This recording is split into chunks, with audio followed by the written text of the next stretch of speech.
going to be walking you through on how to troubleshoot the WhatsApp verification code not being received. If you are trying to sign up on your WhatsApp account, trying to log in on your WhatsApp account, and you are not receiving the verification code, that doesn't mean that your WhatsApp account has been banned. You just need to try some little things. And that is what I'm going to be showing you in this video. Just make sure you pay attention to what I'm going to be showing you. The first thing that you need to do is to turn on the notification of your messaging app on your device. So if you are using Android or iPhone, you just need to turn on the notification of the messaging app that you have on your smartphone. So if the notification is off, you are not going to receive the verification code. So make sure you turn it on. And the next thing you can try to do is to clear the WhatsApp cache. So just need to go to your WhatsApp application setting and you can clear the cache.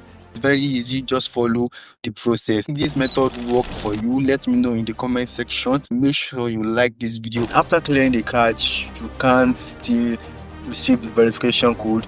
You just have to clear the WhatsApp storage. So when you clear the WhatsApp storage, it is like you are starting the WhatsApp app from scratch. It is just like a new downloaded application. So it will be much better if you can clear the storage. So next thing you can do is to uninstall the WhatsApp application and download a new WhatsApp application. So this works most of the time. You just need to uninstall the WhatsApp application and download a new one. After trying all this, if this works for you, you can let me know in the comment section. If your WhatsApp account gets banned and you want to unban it, so I have a video about that on this channel, so you can just go and check that video out right now to unban your WhatsApp account. And if you need any help with your WhatsApp account, you can let me know in the comment section. Stay blessed.